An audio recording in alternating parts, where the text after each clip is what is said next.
تو ناظرین اس آیت میں دیکھیں اللہ سبحانہ و تعالیٰ کہتے ہیں استکبارا فی الارض، استکبار کر رہے ہیں زمین میں۔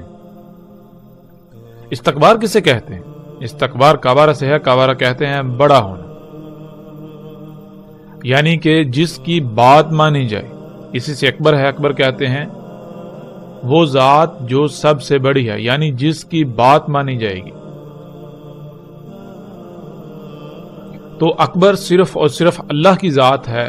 کیوں؟ اس لیے کہ اللہ سبحانہ و تعالی خالق ہے، مالک ہے، اسے ہی علم ہے اس نے کس طرح خلق کیا اور اس کائنات کا نظام کس طرح چل سکتا ہے،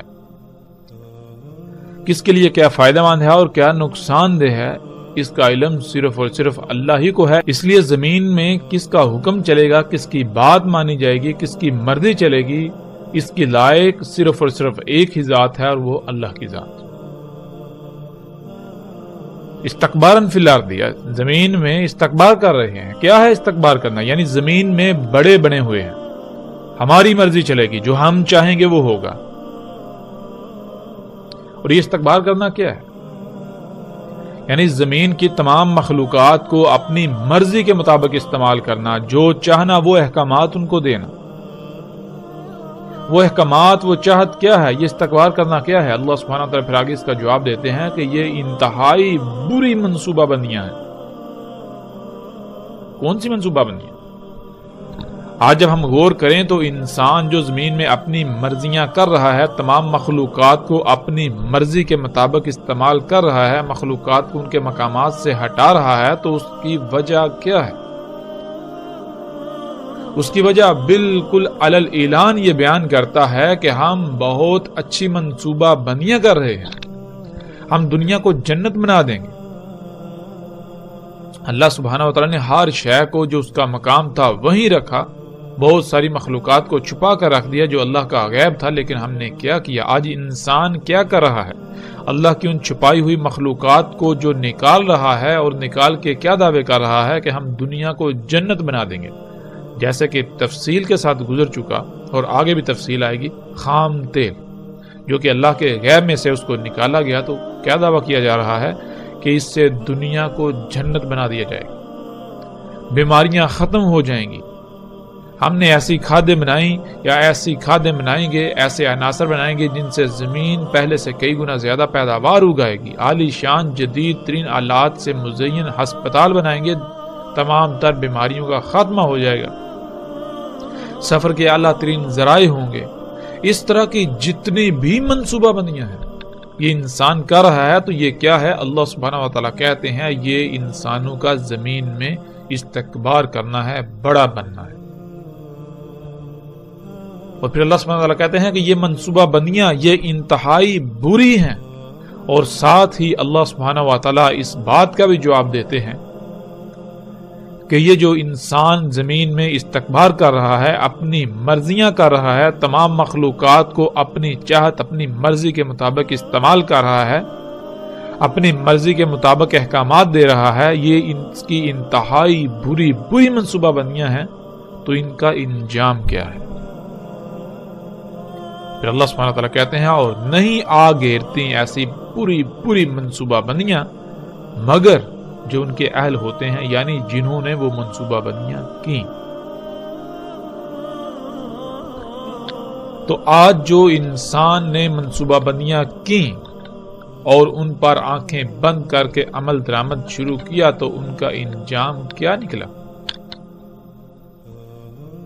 ہم اپنی آنکھوں سے دیکھ سکتے ہیں کہ انسان نے بڑے بڑے دعوے کیے صنعتی انقلاب کے نام سے۔ جب خام تیل دریافت ہوا، اللہ کے غیب کا کفر کیا، تو بڑے بڑے دعوے کیے ہم دنیا کو جنت بنا دیں گے، لیکن انجام کیا نکلا؟ ان منصوبہ بندیوں کا انجام کیا نکلا؟ اس وقت تو وہ منصوبہ بندیاں انتہائی زبردست تھیں، لیکن آج ثابت ہوا کہ وہ منصوبہ بندیاں واقعتاً حقیقتاً اللہ کے قرآن، اللہ کے کلام کے مطابق انتہائی بری منصوبہ بندیاں تھی، اور ان منصوبہ بندیوں نے انسان کو آ گھیرا۔ انسان کی اپنی ہی منصوبہ بندیاں جو اس کے اوپر الٹ آ پڑیں، انہی منصوبہ بندیوں نے انسان کو آ گھیرا۔ آج پوری دنیا طرح طرح کے زلزلوں، سیلابوں، طوفانوں، بیماریوں، عذابوں کا شکار ہے، تو یہ کس وجہ سے؟ پھر اس کے باوجود انسان اس سے سبق نہیں سیکھ رہے کہ ہم اس سے سبق سیکھ کر اس سب کو چھوڑ دیں، اپنی اس روش کو ترک کر دیں، تو اللہ سبحانہ وتعالی پھر ایسے لوگوں کو کیا جواب دے رہے ہیں کہ اس کے باوجود بھی اگر یہ انہی ہی بری منصوبہ بندیوں میں دن بدن آگے بڑھتے جا رہے ہیں، تو پھر یہ کیا کر رہے ہیں؟ بس یہ کیا انتظار کر رہے ہیں مگر یہی کہ پہلوں کی سنت؟ یہ کس کا انتظار کر رہے ہیں؟ یعنی کہ اگر یہ انتظار کر رہے ہیں تو صرف اور صرف اسی کا انتظار کر رہے ہیں جو پہلوں کی سنت تھی، کہ دنیا پر جو پہلی قومیں آباد تھیں، قوم نوح، قوم عاد، قوم سمود، اصحاب مدین ہوں یا آل فرعون، تو ان تمام کے تمام نے اسی روش کو اپنایا، اسی سنت کو اپنایا، یہی ان کا طریقہ تھا۔ تو پھر ان کا انجام کیا ہوا؟ بالکل ان کا انجام، موجودہ انسانوں کا انجام بھی بالکل اسی طرح ہوگا۔ پھر آگے اللہ سبحانہ وتعالیٰ کہتے ہیں پس ہرگز نہیں پاؤ گے تم اللہ کی سنت میں کسی قسم کی تبدیلی، اللہ کے طریقے میں کسی قسم کی تبدیلی، اور نہ ہی تم پاؤ گے اللہ کی سنت کے لیے کسی قسم کی کوئی نرمی، کوئی ڈھیل، کوئی چھوٹ۔ یعنی اللہ سبحانہ وتعالیٰ نے بالکل کھول کر یہ بات واضح کر دی کہ جیسے پہلوں کے ساتھ ہوا، جیسے قوم نوح کے ساتھ ہوا، قوم عاد، قوم سمود کے ساتھ ہوا، جیسے اصحاب مدین کے ساتھ ہوا، قوم ابراہیم کے ساتھ ہوا، یا جیسے آل فرعون کے ساتھ ہوا، بالکل اسی طرح تمہارے ساتھ بھی ہوگا۔ جیسے ان کی پکڑ ہوئی بالکل اسی طرح تمہاری پکڑ ہوگی۔ تو آج ہم غور کریں، آج جو انسان نے منصوبہ بندیاں کی وہ کون سی ہیں؟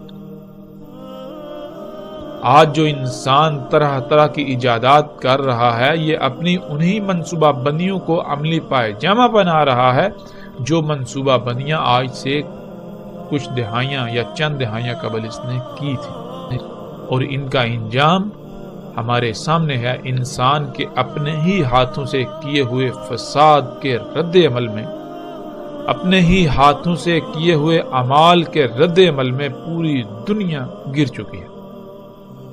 زلزلے، طوفان، سیلاب، عذاب، طرح طرح کی بیماریاں، مصیبتیں، تکالیف، خوراک کی کمی، پانی کی قلت، طرح طرح کے مصائب و عذابوں نے آگے رہا۔ اور یہ کس وجہ سے؟ کہ انسان کی اپنی ہی منصوبہ بندیاں جو اسے بہت اچھی لگ رہی تھی، جو کہ حقیقتاً انتہائی بری منصوبہ بندیاں تھی، انہی نے انسان کو آگے رہا۔